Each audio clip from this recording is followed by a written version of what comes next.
Բարև, ես կարծում եմ պարոն Զուրաբյանը շատ մանրամասն ասեց ծրագրի մասին, ես ընդամենը թեև երբ հրավիրում էր ինձ պարոն Զուրաբյանը, ինքը չգիտեր, որ ես նախկին կյանքում տրանսպորտնիկ եմ եղել, բայց դա վաղուց էր, ես հիմա չեմ խոսի որպես տրանսպորտի մասնագետ, ավելի շատ քաղաքական, աշխարհաքաղաքական այս իշխանությունները անընդհատ ասում են, որ պետք է լավ լինել հարևանների հետ, դրա համար եւ այլն մնացած բոլոր գործողությունները բացատրում են այդպես։ Ես դեմ չեմ, ավելին կողմ եմ, բայց դեռ դա չի նշանակում, որ պետք է լավանալ երկու հարևանի հետ եւ վատանալ մյուս երկուսի հետ, որովհետեւ այնինչ տրիպն է, տրիպ ծրագիրն է ենթադրում է, ոչ թե ենթադրում է, այլ մենք արդեն լսում ենք թե ինչ արձագանք է գալիս Իրանից եւ բնականաբար դա բազմիցս տարբեր մակարդակներով Ռուսաստանի տարբեր շինովնիկներ են արձագանքում, որովհետեւ այնտեղ կա նախ մեկ այլ պայմանագիր այդ հատվածի վրա, որը չեղարկված չէ, այսինքն փաստացի այնտեղ հիմա երկու աշխարհաքաղաքական բևեռների հետ կնքած պայմանագիր է գործում, որոնցից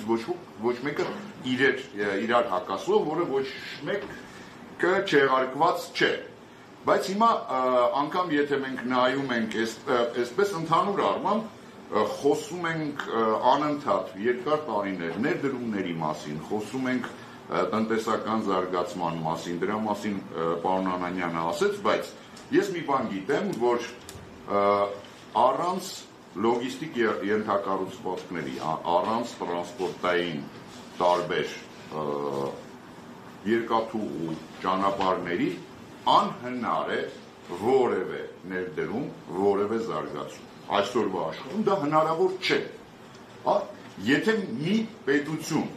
որի վերջին երկաթուղի, հիմնական երկաթուղին, վերջին միակ ոնց ուզում եք ասեք, խոսքը չի գնում ասենք Երևան Սոտք երկաթուղու մասին, կառուցվել է փաստացի 2 դար առաջ, Նիկոլայ առաջին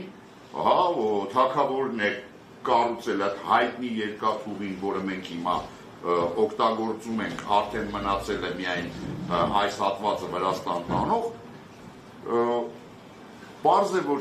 մեզ անհրաժեշտ են ենթակառուցվածքներ, որոնք, ինչպես ասեց պարոն Զուրաբյանը, կարող ենք համադրել այլ երկրների շահերի հետ, որովհետև հասկանալի է, որ Արցախի կորստից հետո այսօր հյուսիս-հարավ փաստացի կառուցվում է նաև Ադրբեջանի տարածքով։ Բայց ես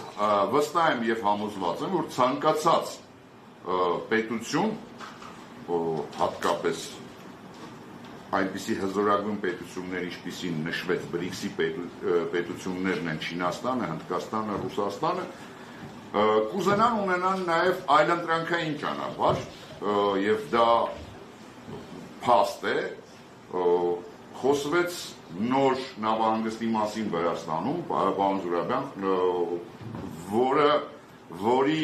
ներդրումը, եթե ես ճիշտ եմ հիշում, կազմում է մոտ 5 միլիարդ դոլար եւ դա տրամադրել է հիմնականում Չինաստանի կառավարությունը։ Այսինքն դա հետաքրքրում է այդ ճանապարհը հենց Չինաստանին։ Եթե 5 միլիարդ Անակլիայի համար տրամադրել է, ես չեմ կարծում, որ 3.2 միլիարդը Չինաստանի համար այն մեծ եւ անհաղթահարելի գումարն է, որը չի կարելի պայմանավորվել ունենալով այո նման գործարք, որտեղ ցանկացած պետություն կունենա իր պայաբաժինը,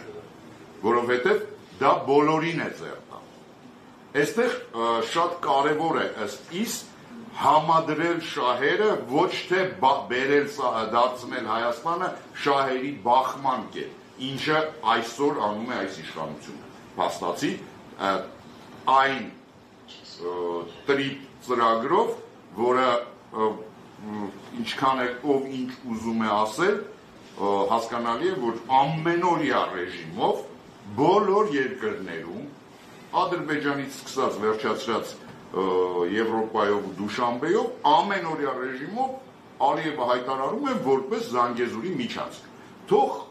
անընդհատ ասեմ, որ դա միջանցք չի, եթե դա ասվեց, որ Տրամպն էլ է ասել, իսկ Ալիևը ամենօրյա ռեժիմով է ասում։ Այսինքն փաստորեն մենք դա չենք տալիս որպես փող շահավետ, հա, չենք զիջում, դա փող զիջում չէ, դա զիջում է ոչ Հայաստանի շահերի համար։ Հայաստանի շահերը կարող են ապահովել միայն այն դեպքում, երբ լինի այո հանգույց եւ լինեն այլ ընտրանքային ճանապարհներ։ Թերևս այսքանը ես փորձեմ մի քիչ ավելի կարճ խոսել, եթե կլինեն հարցեր, պատրաստ եմ պատասխանել այդ հարցերին, պարզապես ավելացնելու բան չկա, կարծում եմ պարոն Ամանյանն ու պարոն Զուրաբյանը ամեն ինչ ասել են։